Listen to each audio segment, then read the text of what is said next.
لبیک یا حسین لبیک یا حسین۔ اعوذ باللہ السمیع العلیم من الشیطان الرجیم، بسم اللہ الرحمن الرحیم۔ الحمد للہ رب العالمین والصلاة والسلام علی رسولہ الکریم واہل بیتہ الطیبین الطاہرین، لا سیما بقیۃ اللہ فی الارضین، روحی و ارواح العالمین لتراب مقدمہ الفداء ولعنۃ اللہ علی اعدائہم اجمعین۔ اما بعد، قال اللہ تعالی فی کتابہ الکریم، بسم اللہ الرحمن الرحیم، وجعلنا منہم ائمۃ یہدون بامرنا لما صبروا وکانوا بآیاتنا یوقنون۔ صلوات پڑھیے گا محمد علیہ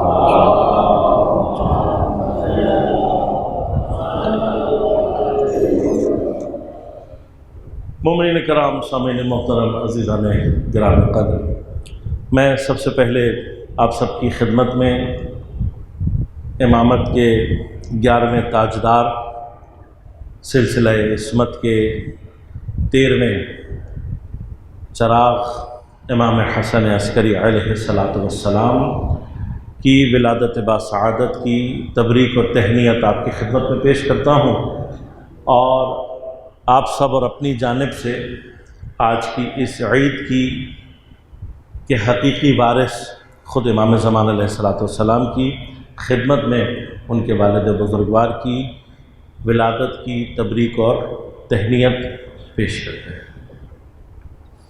چند ایک مطلب عرض کروں گا، ایک چھوٹا سا مقدمہ عرض کروں اور پھر بات کو آگے بڑھاؤں۔ سورہ مبارکہ سجدہ میں پروردگار ارشاد فرماتا ہے وَجَعَلْنَا مِنْهُمْ أَئِمَّةً، اور ہم قرار دیتے ہیں، ہم بناتے ہیں ان میں سے ائمہ کو، اماموں کو، یہدون بامرنا، ان کی پہچان کیا ہے؟ یہ ہمارے امر سے ہدایت کرتے ہیں۔ لما صبروا، چنانچہ انہوں نے صبر کیا، وکانوا بآیاتنا یوقنون، اور ہماری آیات پر یقین رکھنے والے ہیں۔ پس پروردگار نے اس آیت میں واضح طور پر یہ ارشاد فرمایا ہے کہ امام بنانا اللہ تبارک و تعالیٰ کا کام ہے۔ ہم سے بعض اوقات سوال کیا جاتا ہے، ہمارے بچوں سے سوال کیا جاتا ہے کہ بھائی آپ امامت کہاں سے لے آئے؟ اصول دین میں تو قرآن کی آیت میں نے آپ کی خدمت میں عرض کر دی کہ قرآن کہتا ہے کہ ہم نے امام بنائے، جیسے اللہ نے نبوت کو قرار دیا اور اللہ نے نبی بنائے، ویسے ہی پروردگار کن کو بناتا ہے، کس کو قرار دیتا ہے؟ اماموں کو۔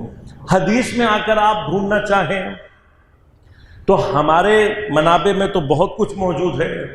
اہل سنت کے منابع کی مستند روایت کہ فرمایا کہ پیغمبر اکرم صلی اللہ علیہ وآلہ وسلم نے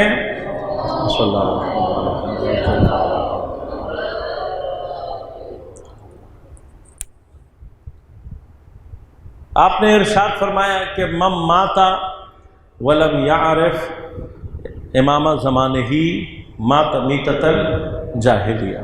حضرت کی ایک حدیث ہے جو کہ اہل سنت کے منابع میں متفق بھی ہے اور مستند بھی ہے، کہ فرمایا پیغمبر نے کیا کہا؟ فرمایا کہ جو کوئی بھی مر گیا اور اس نے اپنے زمانے کے امام کو نہ پہچانا، مات میتۃ الجاہلیہ، وہ جاہلیت کی موت مرا۔ بس قرآن سے بھی امامت ثابت ہے، حدیث سے بھی امامت ثابت ہے، بلکہ مزیدار بات یہ ہے کہ اس روایت کو بیان کیا جاتا ہے کہ جب ہم سقیفہ کے حوالے سے پوچھتے ہیں کہ بھائی آپ نے کفن اور دفن رسول کو چھوڑ دیا، اس کو ترک کیا اور خلافت کی دوڑ میں آگے لگ گئے، تو آپ نے یہ کام کیوں انجام دیا؟ تو پلٹ کر یہ آیت استدلال کے طور پر پیش کرتے ہیں کہ بھئی اس آیت میں پیغمبر نے کہا تھا اگر کوئی مر گیا اور اپنے زمانے کے امام کو نہ پہچانا تو وہ جاہلیت کے موت مرا، اور پیغمبر چونکہ جاہلیت سے بچانے کے لیے آئے ہیں لہذا یہ کام زیادہ ضروری تھا۔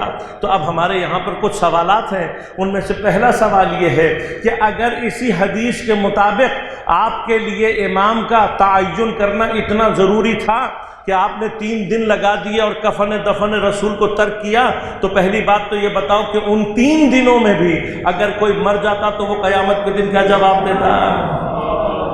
یہ پہلا سوال ہے ہمارا، یہ پہلا سوال ہے۔ دوسرا سوال میرا یہ ہے، چلو میں نے مان لیا اور آپ کی اصطلاح میں اس امامت سے مراد خلافت ہی تھی، وہ بھی میں نے مان لی، یہ خلافت 1300 سال تک باقی رہی، وہ بھی میں نے مان لی، لیکن آج سے 100 سال پہلے انگریز نے خلافت عثمانیہ کو ختم کر دیا، ہم نے تو نہیں کیا نا، تاریخ سب کے سامنے ہے۔ اب اگر خلافت عثمانیہ تک بھی میں مان لوں کہ ہاں یہی روایت کا مصداق یہی خلافت ہے، اب وہ جیسی بھی ہو، غاصب کی ہو، شرابی کی ہو، زانی کی ہو، قاتل کی ہو، اب میں اس بحث میں نہیں جانا چاہتا، ان سب کے بعد بھی اگر میں مان لوں کہ ہاں یہی وہ خلافت تھی، تب بھی میرا آپ سے اب سوال یہ ہے کہ یہ بتاؤ جب 100 سال پہلے خلافت عثمانیہ ختم ہو گئی تو اب ختم ہو جانے کے بعد 100 سال سے جو لوگ مر رہے ہیں ان کا امام کون ہے؟ تو کیا 100 سال سے تم لوگ سب کے سب جاہلیت کی موت مر رہے ہو؟ اب اگر دیکھیں ہماری مشکل یہ نہیں ہے، اب مشکل ہے تمہاری۔ تو سب سے پہلے تو یہ بتاؤ تمہارے اصول دین میں سے امامت نکالی کس نے؟ ہم سے مت پوچھو کہ تمہارے اصول میں ڈالی کس نے، اپنے آپ سے پوچھ کر بتاؤ کہ تمہارے ہاں نکالی کس نے۔ اور پھر اگر تم یہ کہتے ہو کہ اس امامت سے مقصد یہ خلافت تھی کہ جس کو ہم نے 3 دن سقیفہ میں مل کر بڑی محنت سے تیار کیا، تو اگر آپ تیار کر سکتے تھے اس وقت، انگریز نے ختم کر دی، آپ کو تب سمجھ میں نہیں آئی، کوئی بات نہیں، آج مل کر اتفاق کر کے بنا لو کوئی خلیفہ، بنا لو نا بھئی۔ کیا اب آیت روایت ختم ہو گئی؟ نہیں، پیغمبر کی روایت تو تا قیامت جاری ہے، من مات ولم یعرف امام زمانے ہی۔ اور پیغمبر کی فصاحت اور بلاغت کا کمال دیکھیے کہ آپ نے زمانے کو امام سے نسبت نہیں دی ہے، بندوں سے نسبت دی ہے۔ بس جب تک امام کے پیچھے چلنے والے باقی رہیں گے ان کے زمانے کا امام باقی رہے گا۔ بس امام کا غور کیجیے گا، بس اگر زمانہ امام کے ساتھ ہوتا تو بحث کچھ اور ہو جاتی، یعنی ہر زمانے میں ایک امام ہونا چاہیے تھا، لیکن امام پیغمبر نے یہ نہیں کہا، بلکہ پیغمبر نے کیا کہا؟ تمہارے زمانے کا امام، یعنی تم جب تک باقی رہو گے تمہیں امام کی ضرورت ہوگی، لہذا امام کو زمانے کو امام کے ساتھ بیان نہ کر کے پیغمبر نے یہ بھی سمجھا دیا کہ یہ ممکن ہو سکتا ہے مختلف زمانوں کے لیے ایک ہی امام کافی ہو۔ خود بخود یہ سمجھا دیا زمانے کا امام کا زمانہ نہیں ہے، میرا اور آپ کا ہے، بس میرے زمانے کا امام ہونا چاہیے، اب چاہے وہ خود امام 1300 سال سے ہو، اس سے فرق نہیں پڑتا۔ بس مرحلہ یہ ہے عزیزان من کہ آج 100 سال گزرنے کے بعد آئیں، ہم نے تو نہیں روکا، جائیں اور جا کر اجماع کر کے بنا لیں کوئی نہ کوئی خلیفہ، اور اگر آج نہیں بنا سکتے تو پھر ہمیں صرف اتنا بتا دیں کہ پہلا کیسے بنا۔ یہ سوالات اپنی جگہ پر ہیں، کوئی علمی بحث ہے، کسی کے ساتھ اختلاف نہیں ہے، آج نہیں بنا سکتے تو پہلا کیسے بنا، یہ سوالات ہیں۔ لہذا غور کیجیے گا، یہی آخری امام کہ جس کے اوپر ہمارے لیے انگلیاں اٹھائی جاتی ہیں کہ تمہارا امام کہاں ہے، اتنا ثابت کر گئے ہیں امام حسن عسکری علیہ السلام اس سلسلے کو کہ تاریخ میں کسی کی جرأت نہیں ہوئی ہے امام زمان علیہ السلام کے وجود سے انکار کرنے کی۔ یقیناً کچھ لوگ ہیں، کچھ احمق ہیں کہ جو یہ کوششیں کرتے ضرور ہیں، اس طرح کی باتیں کرنا کہ تمہارا اگر امام موجود ہے تو اس سے کہو آئے میری ٹانگیں توڑ دے، میرا فنا کر دے، میرا بگاڑ دے، تو یہ تو لوگ خدا کے لیے بھی کہتے رہے ہیں۔ تو کیا یہ سب کچھ نہ کرنے سے خدا کے وجود کا انکار کر دیا جائے گا؟ تو اگر خدا کے وجود کا انکار نہیں کیا جا سکتا تو انہی باتوں سے امام کے وجود کا انکار نہیں کیا جا سکتا۔ ہر زمانے میں ائمہ نے اپنے دور کے اعتبار سے جو بہترین عمل انجام دیا جا سکتا تھا وہ انجام دیا۔ یہ ہمارے اور آپ کے مسائل ہیں کہ جس کی وجہ سے امامت پردہ غیبت میں جاتی ہے، یہ ہمارے اور آپ کے امت کے مسائل ہوتے ہیں جن کی وجہ سے امامت کو گھر میں بیٹھنا پڑتا ہے. یہ ہمارے اور آپ کے مسائل ہوتے ہیں جس کے نتیجے میں امامت جو کما حق ہو اس کا حق ہے اسے ادا نہیں کرتا. بس وہاں قصور نہیں ہے، قصور ہمارے اندر.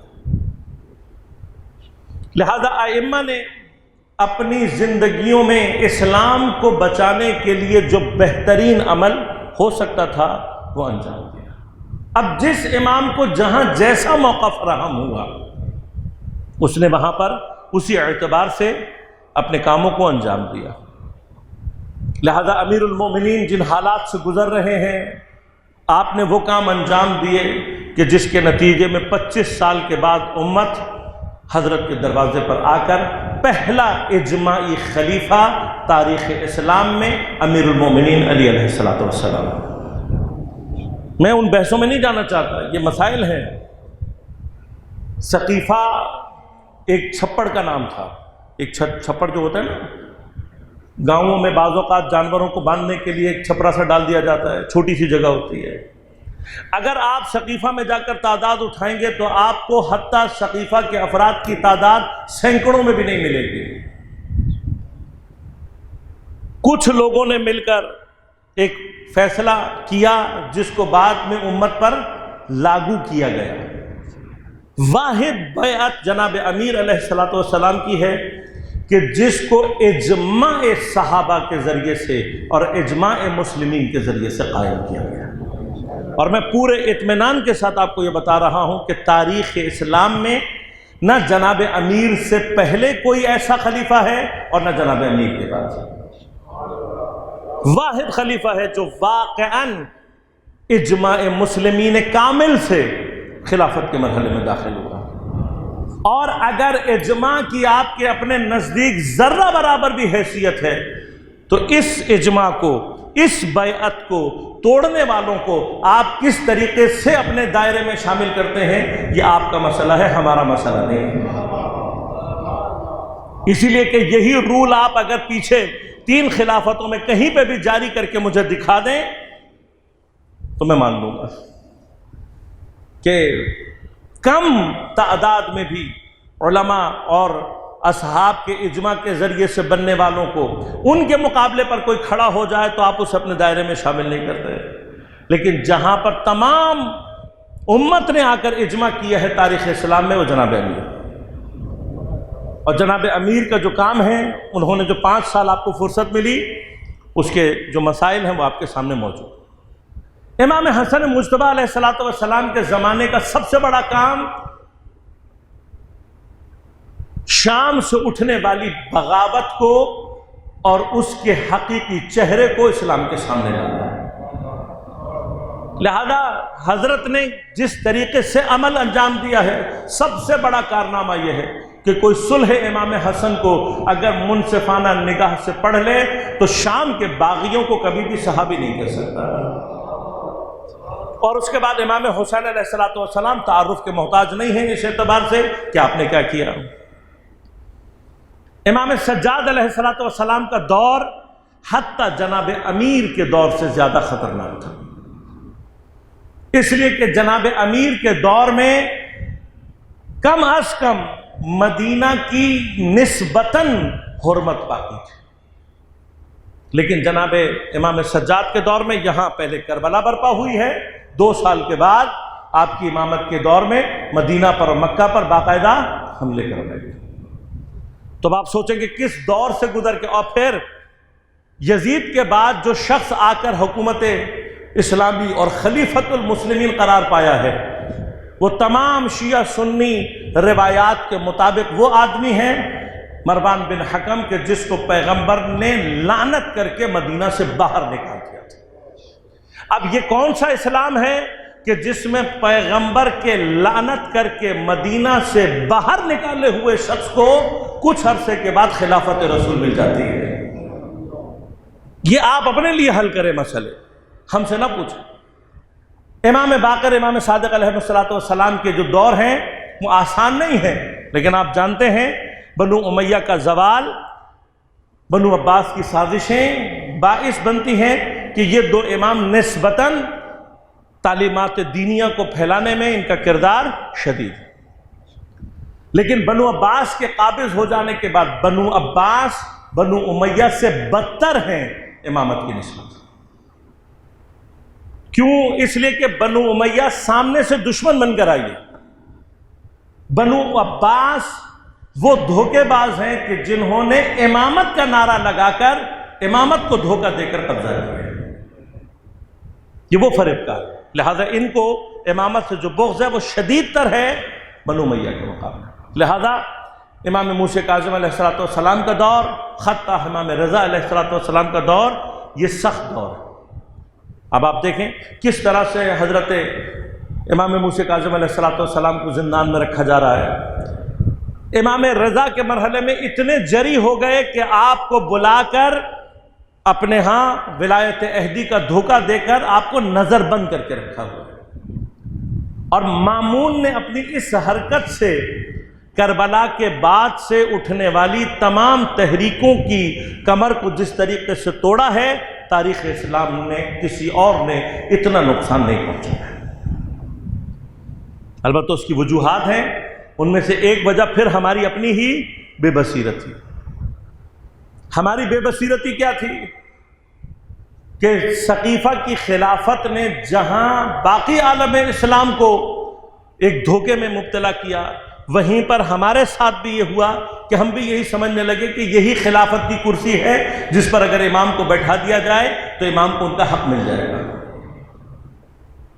جبکہ اسلام کا جو نظریہ ہے وہ امامت ہے، ولایت ہے، کہ جو اس طرح کی خلافت کو قبول نہیں کرتی۔ یہ علمی مطالب ہیں، اس میں کسی کو اگر ہے علمی طور پر آئے ثابت کرے، ہم بھی سامنے کھڑے۔ اگر آپ کی نظر میں یہی نظام اسلام کا نظام ہے تو پچھلے 100 سال سے آپ کا اسلام فیل ہے، اس لیے کہ آپ کے پاس نظام نہیں۔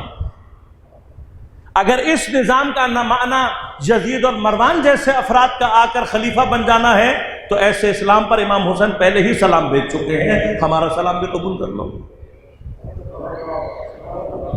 لہذا غلطی وہاں پر کیا ہوئی کہ امام کو ولایت عہدی کے دھوکے میں ڈال کر لوگوں کو ان تمام تحریکوں کو دبا دیا گیا۔ یہ سازش باعث بنی کہ جب تحریکیں دب گئیں تو پھر بنو امیہ اتنے جری ہو گئے کہ متوکل کے زمانے میں حتی امام حسین علیہ السلام کے حرم کو ڈھا دیا گیا۔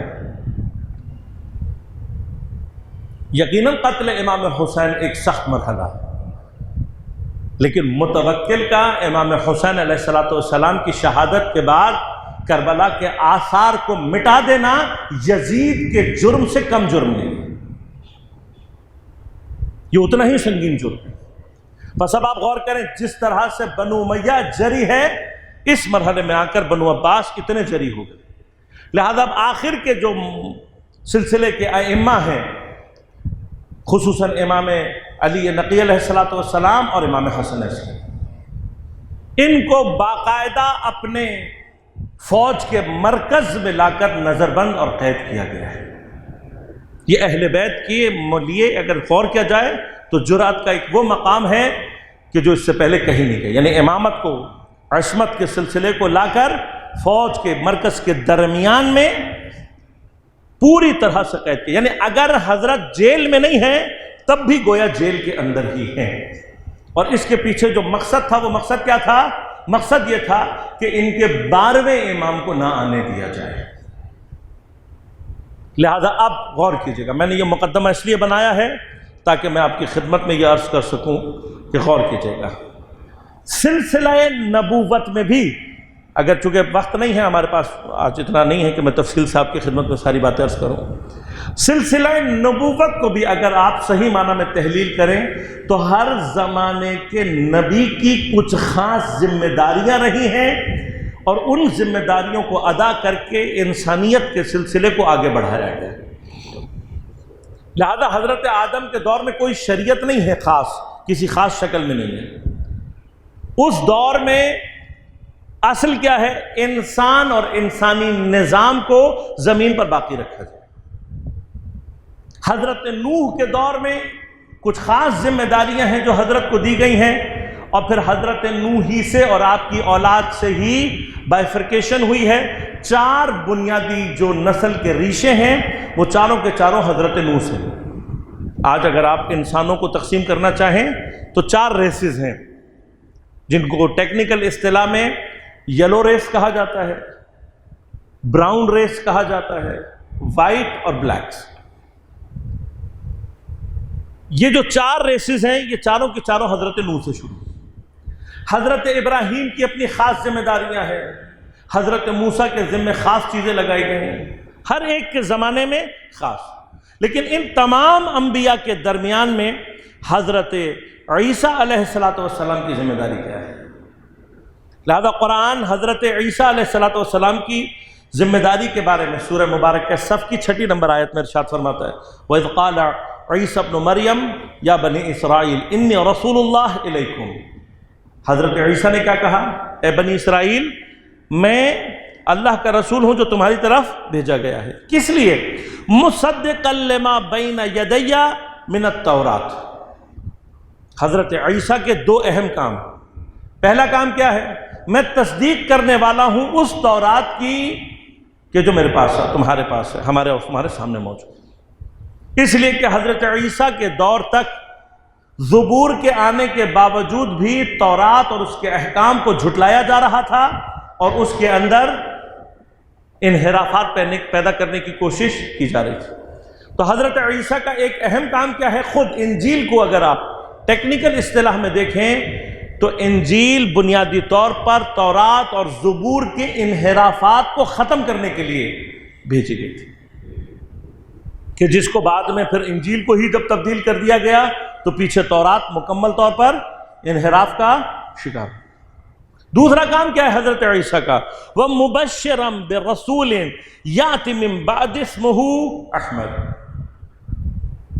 میں تمہیں بشارت دینے کے لیے آیا ہوں، یعنی حضرت عیسیٰ کی نبوت کا ایک اہم کام کیا ہے کہ میری ذمہ داری یہ ہے کہ میں تمہیں اپنے بعد آنے والے اس نبی کی بشارت دوں جس کا نام احمد ہے۔ اللہم صلی اللہ علیہ وسلم۔ لہذا حضرت عیسیٰ علیہ السلام، اب ٹیکنیکل اگر بات کی جائے، حضرت عیسیٰ علیہ السلام کی حیات کتنی ہے؟ 40 برس۔ اس 40 برس میں گرچہ آپ اپنی والدہ کی گود میں یہ کہہ رہے ہیں انی رسول اللہ علیکم، انی عبداللہ آتانی الکتاب، میں کتاب لے کر آیا ہوں، یہ سب آپ کہہ رہے ہیں، یعنی آپ نبی ہیں، لیکن جو آپ کی نبوت کا بیسک کا جو مرحلہ ہے کہ جہاں پر آپ نے باقاعدہ اپنی تبلیغات کا آغاز کیا اور آپ نے تبلیغات کی ہیں، تاریخ میں وہ 10 سے 12 سال کا عرصہ ہے بس۔ اس 10 یا 12 سال میں حضرت عیسیٰ کا کام کیا ہے؟ توریت کے انحرافات کو ختم کرنا ہے اور حضرت پیغمبر اکرم صلی اللہ علیہ وآلہ وسلم کی بشارت دینی ہے۔ یہ اہم ترین کام ہے جو آپ نے انجام دینا ہے، اور حضرت ایک کام انجام دیے۔ لہذا ذہنی طور پر آپ عیسائی مسلک اور یہودی مسلک کو پیغمبر کے لیے اتنا آمادہ کر چکے تھے کہ 500 سال تک یہودی اور عیسائی مدینہ اور مکہ کے اطراف میں اسی نبی کے انتظار میں موجود رہے، ورنہ بنیادی طور پہ مکہ اور مدینہ ان دونوں میں سے کسی کا بھی وطن نہیں۔ یہ مباحث ہیں، ان کو غور کرنے کی ضرورت ہے۔ یہ مکہ میں مشنری اسکول نہیں ہے کہ یہ اپنے دین کو پھیلانے کے لیے مشنری اسکول بنانے کے لیے آ گئے، ایسا کچھ نہیں ہے۔ مکہ کی فضا تاریخ میں انسانی حیات کے لیے سب سے زیادہ غیر مساعد رہی ہے، اور اس کے پیچھے پروردگار کی مصلحتیں ہیں۔ مکہ کبھی بھی آئیڈیل زمین نہیں رہی، خشک ماحول، نہ آپ وہاں پودا لگا سکتے ہیں، نہ وہاں زراعت کر سکتے ہیں۔ آج بھی جا کر دیکھ لیجئے، حج اور عمرہ پر اگر آپ گئے ہوں، اگر نہیں گئے ہوں تو آج گوگل میپ پہ چلے جائیں، گوگل میپ پہ جانے کے بعد مکہ کے اطراف کو تھوڑا سا دیکھنے کی کوشش کریں، گوگل میپ پہ سیٹلائٹ کھولیں اور دیکھیں کتنی گرینری آپ کو مکہ میں نظر آئے گی، تو آپ تعجب کریں گے کہ مکہ اور مکہ کے اطراف میں بالکل بھی گرینری موجود نہیں، زراعت کے اعتبار سے زیرو۔ اچھا، کیا ان پہاڑوں سے معدنیات نکلتے ہیں؟ نہیں۔ تیل نکلتا ہے؟ نہیں، صرف پہاڑ ہے۔ اگر ٹیکنیکلی دیکھا جائے کوئی ریزن نہیں ہے وہاں پر حیات کا. ابھی اللہ نے کیوں کیا انشاءاللہ یہ اپنی جگہ محفوظ. لیکن ایسی جگہ پر فلسطین جیسی سرزمین چھوڑ کر، سرسبز علاقہ چھوڑ کر ایسے علاقے میں آباد ہونے کی واحد وجہ کیا تھی؟ کہ یہاں پر آخری نبی نے آنا ہے. یہ محکم کام ہے حضرت عیسیٰ کا. اب بالکل اسی طرح سے حضرت امام عسکری علیہ السلام اپنے 6 سال کی، کل امامت کتنی ہے امام کی؟ امامت کا دور نہیں ہے صرف 6 سال. اس 6 سال میں امام نے جو 2 اہم کام کیے ہیں ان میں سے ایک کیا ہے؟ اپنے دور میں جتنے بھی انحرافات کا راستہ روک سکتے تھے امام، آپ نے وہ راستے روکے. میرے پاس ابھی وہ واقعات اور وہ معجزات بیان کرنے کا وقت نہیں ہے کیونکہ میں خاص منزل تک لے جانا چاہتا ہوں. دوسرا کام کیا ہے؟ دوسرا کام ہے 12ویں کی آمد کو یقینی بنانا ہے. اب دشمن اپنے طور پر جو بھی غور کیجیے گا کہ یہ چیزیں ہمیں سمجھنے کی ضرورت ہے. آپ بالکل فوج کے مرکز میں بیٹھے ہوئے ہیں، اس کے باوجود بھی دشمن یہ بھی تو کر سکتا تھا کہ آپ کو فوراً زہر دے دیتا. دشمن یہ بھی کر سکتا تھا کہ آپ کو فوراً مار دے. کیوں نہیں مار سکا؟ اب یہ بات سمجھنے کے لیے ہمیں اور آپ کو امام علی نقی کا کام سمجھنا پڑے گا. یعنی امام علی نقی علیہ السلام کا جو اپنے زمانے کا کام ہے، اس کی وجہ سے پورے علاقے میں، حتیٰ اسی جگہ پر جہاں پر یہ لوگ اپنا فوجی مرکز بنا کر بیٹھے ہوئے ہیں، یہ امام علی نقی کا کام ہے کہ امامت کے حامی افراد ایسے موجود ہیں کہ جو دشمن کو وہ کام نہیں کرنے دے رہے جو وہ کرنا چاہتے. اور اسی وجہ سے امام کی شہادت کے بعد جب امام عسکری اپنی امامت کے دوروں کو آغاز کرتے ہیں تو یہ کوشش کے باوجود بھی ابتدا میں امام کو نقصان نہیں پہنچا پاتے. آپس میں لڑائیاں جھگڑے ہو جاتے ہیں، آپس میں ان کے مسائل ہو جاتے ہیں اور امام کو وہ 6 سال کا مدت مہیا ہوتی ہے. اب اس مرحلے میں ایک سخت مرحلہ ہے جس سے جناب حضرت نرجس خاتون سلام اللہ علیہ کو بھی گزرنا پڑا. خود امامت کے لیے سخت مرحلہ تھا کیونکہ اب یہ نظر آ رہا ہے کہ اگر 11واں آ گیا ہے تو 12واں بھی آئے گا. اور 12ویں کو روکنے کے لیے اپنے زمانے کے نمرود کیا کر رہے ہیں؟ معتمد اور اس طرح کے جو افراد ہیں، اگر مامون اپنی جگہ پر طاغوت اور نمرود ہے تو معتمد اپنی جگہ پر فرعون، اور آنے والے موسیٰ کا راستہ روکنا چاہتے ہیں. لہذا اس کام کے لیے حتیٰ جناب نرجس سلام اللہ علیہ کو دربار میں اسی طرح سے طلب کیا گیا، گرفتار کر کے جس طرح سے جناب زینب سلام اللہ علیہ. یہ مراحل سخت ہے اور اللہ تبارک و تعالیٰ نے جس طرح سے حضرت موسیٰ علیہ السلام کے حمل کو ظاہر نہیں ہونے دیا تھا، اسی طرح سے امام زمان علیہ السلام کے حمل کو ظاہر ہونے نہیں دیا. حضرت پیدا ہو گئے. اب امام حسن عسکری کا اہم ترین کام کیا ہے؟ اپنے ایسے معتمد شیعوں کے درمیان امام کی ولادت کو ثابت کرنا تاکہ میرے بعد لوگوں کے ذہن میں کوئی شک اور شبہ ایجاد نہ ہو. لہذا آپ نے وہ کام شروع کر دیا. اب امام کی حیات میں درمیان میں ایک شخصیت ایسی ہے کہ جس کو بارے میں ہمارے مومنین تھوڑا سا شک اور شبہ کے دو چار. کون ہے؟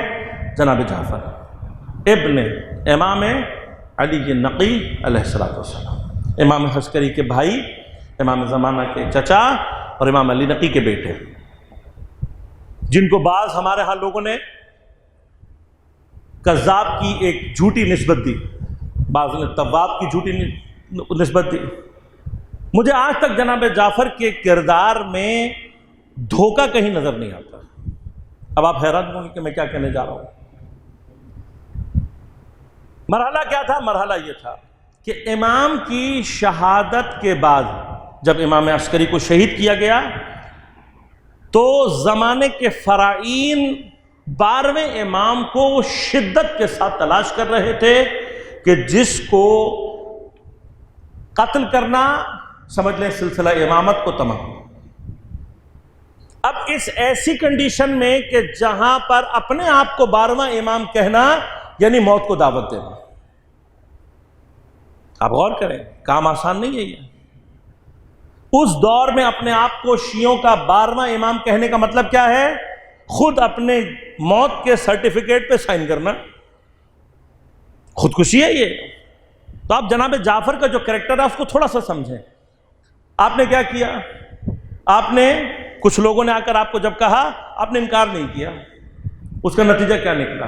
خود حکومت تھوڑی سی دیر کے لیے پریشان ہو گئی، اس لیے کہ ٹیکنیکلی 12ویں کو 11ویں کا فرزند ہونا تھا، لیکن یہاں پر کیا ہو رہا ہے؟ بھائی ہے، بھائی کے متعلق بات شروع ہو گئی۔ حکومت کا جو اس 5 یا 4 سال کے بچے کو تلاش کر کے مارنے کا ہدف تھا، وہ شک اور تردید کا شکار ہو گیا۔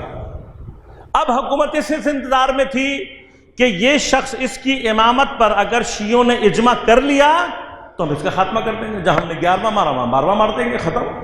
12 سے آگے گنتی نہیں آپ کے پاس۔ لہذا اب آپ غور کریں، جناب جعفر کا اس پوری مدت کے اندر ابھی اجماع نہیں ہوا، لیکن امام کی شہادت سے لے کر امام کے جنازے تک جو صورتحال پیش آئی ہے، اس میں ریومرز اتنی تیزی کے ساتھ پھیلے ہیں کہ ایک طرح سے لوگوں میں شک اور تردید کی کیفیت پیدا ہو گئی کہ یہ جعفر امام ہے یا نہیں، اور آپ نے اس کا راستہ نہیں روکا، آپ نے جانے دیا لوگوں کو۔ ادھر سے حکومت بھی شک اور تردید کا شکار ہو گئی کہ اگر یہ امام ہے تو ہم اس کو دیکھیں، اس سے پہلے کہ یہ ادھر ادھر ہو جائے، شیعہ اس کو ادھر غائب کر دیں یا کوئی اور مرحلہ ہو۔ لیکن قتل اس لیے نہیں کر سکتے کہ کنفرمیشن نہیں ہے، لہذا اب وہ منتظر ہے کہ جیسے ہی کنفرم ہوگا ہم اس کے بعد اسٹیپ لیں گے۔ اس شک اور تردید کا فائدہ کیا ہوا کہ امام کے جنازے تک کا مرحلہ طے ہو گیا، لوگ جمع ہو گئے، سب آ گئے، اور اب امام کا نماز جنازہ پڑھنا ہے۔ امام کا نماز جنازہ پڑھنے کا عمل اس کے مرحلے میں، دیکھیے میں اب تاریخ میں نہیں جانا چاہتا، بحث نہیں کرنا چاہتا، لیکن امام رضا علیہ السلام کا جنازہ کس نے پڑھایا؟ امام کاظم کا جنازہ کس نے پڑھایا؟ بھائی غسل و کفن دینا امام نے آ کر دیا ہے، لیکن امام کا جنازہ، یہ بحث ہے، بحث ہے نا اپنی جگہ۔ اب ہم نے اور آپ نے یہ تھوڑی سی دیر کے لیے سوچنا ہے کہ صورتحال کیا ہے۔ لہذا امام کا جنازہ اتنا بڑا مسئلہ نہیں تھا جتنا غسل و کفن تھا، اور وہ امام نے انجام دیا۔ جنازے کا مرحلہ کیا تھا؟ اب جنازے پر صرف لوگ منتظر یہ ہیں کہ اگر اب اس مرحلے پر بھی امام مشخص نہیں ہوتا تو عین ممکن ہے کہ جعفر ہی امام ہو، کم از کم جو شک میں لوگ ہیں وہ مضبوط ہو جاتے ہیں، جن کو پتہ ہے انہیں پتہ۔ اور عین اس مرحلے میں جب حکومت کی نظریں جعفر پر لگی ہوئی ہیں، کچھ دیر میں ودن منٹس کام ہوا ہے یہ سارا، کہ نماز جنازہ کے لوگ صفیں لگ گئیں، لوگ تیار ہو گئے، جعفر نے آگے بڑھنا تھا۔ امام آئے، آنے کے بعد کہا چچا یہ میرا حق ہے، مجھے انجام دینے دیں، مجھے پوری تاریخ میں کوئی ایک جگہ دکھا دے جہاں جعفر نے اعتراض کیا ہو، جہاں جعفر نے راستہ روکا ہو امام کا۔ کچھ بھی نہیں کیا، جعفر نے نماز پڑھانے دی، امام نے نماز پڑھائی، اس کے بعد دوبارہ غیبت میں چلے گئے۔ اس چھوٹے سے عمل نے کیا کیا؟ غور کیجیے گا، اس چھوٹے سے عمل نے اس شک و تردید کا فائدہ اٹھا کر زمانے کے امام کے وجود کو اس زمانے کے سارے لوگوں کے لیے ثابت کر دیا، اور حکومت اسی شک و تردید میں رہ گئی، جعفر بھی بچ گیا، اور امام زمانہ علیہ السلام کا وجود تاریخ میں اس طریقے سے ثابت ہو گیا کہ نہ اس زمانے میں کسی کو امام کی وجود میں شک کرنے کی جرأت حاصل ہوئی اور نہ آج تک اسے۔ لہذا اب پروردگار انتظام کرتا ہے، لہذا غور کیجیے گا۔ امام کے زمانے میں جو آپ نے اپنی 6 سال کی مدت میں اپنی تبلیغات میں جو اہم ترین کام انجام دیے، ان میں انحرافات کے مقابلے کے ساتھ ساتھ اپنے شیعوں کو امام کے لیے آمادہ کرنا ہے۔ لہذا آپ تقریباً جتنے بھی ائمہ کی زیارت نامہ پڑھیں گے، ان میں آپ کو اسی امام کے القابات، اسی امام سے متعلق آپ کو ان کی صفات اور ان کے کارناموں کا ذکر ملے گا۔ واحد امام حسن عسکری علیہ السلام ایسے ہیں کہ زیارت نامہ امام حسن کا ہے، لیکن اس کے اندر بھی کچھ الفاظ ایسے ہیں کہ جو ثابت کرتے ہیں آپ کے بعد آنے والے امام کو۔ یعنی کس قدر، اب آپ غور کیجئے گا، یعنی اس کا معنی کیا ہوا؟ اس کا معنی یہ ہوا کہ یہ وہ وجود ہے کہ جس نے اپنے آپ کو گویا فنا کیا ہے 12ویں کے وجود کو ثابت کرنے میں۔ لہذا اگر آپ کو آج فرصت ملے اور آپ گھر میں کچھ دیر کے لیے امام کا جو زیارت نامہ ہے اس کا مطالعہ کریں تو پھر یہ الفاظ آپ پڑھیں گے: السلام علیکہ یا ابا الامام المنتظر، یا ابا امام المنتظر، اے امام منتظر کے باپ۔ زیارت نامہ کس کا ہے؟ 11ویں امام کا ہے۔ ذکر کس کا ہو رہا ہے؟ 12ویں۔ کون ہے؟ الظاہرۃ للعاقل حجتہ، وہ امام منتظر کہ جس کی جو ظاہر ہے کس کے لیے؟ اس عاقل، یعنی اس کی حجت، اس کے ہونے کی حجت عاقل کے لیے ثابت ہے۔ اب جو عقل سے کام نہیں لیتا، صرف اور صرف اس کے لیے اس حجت زمان کی حجت ظاہر نہیں۔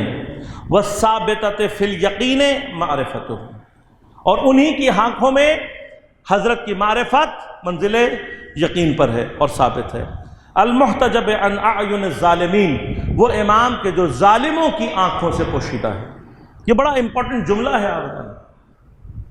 ہمارے اور آپ کے لیے۔ اس کے اندر ایک اتنا زبردست نقطہ پوشیدہ ہے کہ اگر انسان اس کو سمجھنا چاہے تو اپنے اور امام کے درمیان سے فاصلوں کو ختم کر سکتا ہے۔ حجاب میں کس سے ہے؟ ان اعین الظالمین، ظالموں کی آنکھوں سے حجاب میں۔ اب اگر میں اپنے بارے میں بات کروں، ہم اپنے آپ کو کیا کہتے ہیں؟ ہم سمجھتے نہیں کہ ہم ظالم ہیں، اس لیے کہ ظلم کے بارے میں ہمیں اندازہ ہی نہیں ہے۔ وہ چھوٹا سا بھی گناہ جو ہمارے وجود کے اندر موجود ہے ظلم ہے، اور جب تک یہ ظلم ہمارے وجود کے اندر موجود ہے، ہماری آنکھوں سے ہمارے زمانے کا امام حجاب میں ہے۔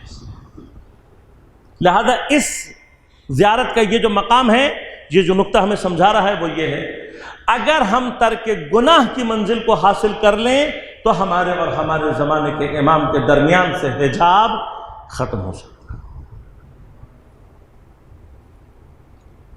والمغیب عن دولت الفاسقین، جو غیبت میں ہے کس سے؟ فاسقوں کی دولت سے، فاسقوں کی حکومت سے۔ جب تک فاسقوں کی حکومت دنیا میں رہے گی، امام کی غیبت باقی رہے گی۔ یہ دوسرا مرحلہ ہے۔ یعنی کیا؟ اگر امام کی غیبت کو ختم کرنا ہے تو میری اور آپ کی ذمہ داری ہے کہ حکومت عادل اور عادل کو قائم کرنے کی کوشش کریں۔ اگر ہم حکومت عادل اور عادل کو قائم کرنے کی کوشش نہیں کر رہے تو اس کا مطلب ہم امام کی غیبت کو ختم کرنے کے کسی بھی مرحلے میں داخل نہیں ہوں۔ اور اگر ہم نہیں چاہتے کہ اللہ امام کی غیبت کو ختم کرے تو پھر اللہ کبھی بھی امام کی غیبت کو ختم نہیں کرے گا، یہاں تک کہ قیامت میں صرف ایک دن باقی رہ جائے اور خدا امام کو ظہور دے کر حکومت کو قائم کر کے دنیا کے سلسلے کو ختم کر دے گا۔ لہذا کسی بھی قسم کی خوش فہمی میں رہنا کہ جی ہو جائے گا امام کا ظہور، تو ایسے نہیں ہوگا۔ جب تک زمین پر حکومت عادل اور عادل کے قیام کی کوشش نہیں کی جائے گی تب تک امام کی غیبت ختم نہیں ہوگی۔ والمعید ربنا بہ الاسلام جدیدا بعد الانتماس، انتماس کہتے ہیں عربی میں کسی بھی شے کے اثر کا ختم ہو جانا۔ اسلام اپنی شکل ختم کر چکا ہوگا اور امام آ کر اسے دوبارہ اس کی اصل حالت کی طرف پلٹائیں گے۔ والقرآن غزا بعد الانتراز، اندراز اس لکھائی کو کہتے ہیں کہ جو مٹ گئی ہو لیکن اس کا بالکل ہلکا سا اثر ہو موجود، کہ اگر غور نہ کیا جائے تو وہ نظر نہیں آتی۔ قرآن کا غض سے مراد کیا ہوتی ہے؟ غض نظر کرنا، یعنی کسی چیز کے آنکھوں کو چرا لینا۔ آج ہمارا رویہ جو قرآن کے ساتھ ہے اس سے ہمیں سمجھ میں آتا ہے کہ ہم کس دور میں کھڑے ہوئے ہیں اور قرآن کے ساتھ جو ہمارا سلوک ہے۔ اگر ہم امام کے ساتھ اپنا سلوک اچھا کرنا چاہتے ہیں، اگر ہم امام کے ساتھ رابطہ محکم کرنا چاہتے ہیں، واحد راستہ یہ ہے کہ ہم قرآن کے ساتھ اپنے رابطے کو محکم اور مضبوط بنائیں۔ اس دعا کے ساتھ سلسلے کو ختم کرتے ہیں کہ پروردگار آج کی اس عید، اس میلاد کے موقع پر کہ جس دن خود تیری حجت امام زمان علیہ الصلوۃ والسلام کی ولادت کی کہ اپنی خوشی یعنی والد کی ولادت کی خوشی کا موقع ہے، کوئی عیدی کوئی ایک عمل ایسا ہمارا تیری بارگاہ میں اگر قابل قبول ہوا ہو، عیدی میں بار الہ ہمارے زمانے کے امام کے ظہور میں تعجیل فرما، ہم سب کو سیرت ائمہ سمجھنے اور اس پر چلنے کی توفیق عنایت فرما۔ مومنین دنیا میں جہاں جہاں آباد ہیں بار الہ ان سب کو اپنے حفظ امان میں رکھ، پریشانیوں کو دور فرما، مشکلات کو آسان فرما۔ بار الہ بحق محمد و آل محمد علیہ الصلوۃ والسلام جہاں جہاں مومنین باطل سے برسر پیکار ہیں ان کو نصرت و کامیابی عنایت فرما، تمام علماء مراجع اعظام کی حفاظت فرما، ہم سب کو امام زمان علیہ الصلوۃ والسلام کے اعوان و انصار میں شمار ہونے کی توفیق عنایت فرما۔ ربنا تقبل منا انک انت السمیع العلیم برحمتک یا ارحم الراحمین۔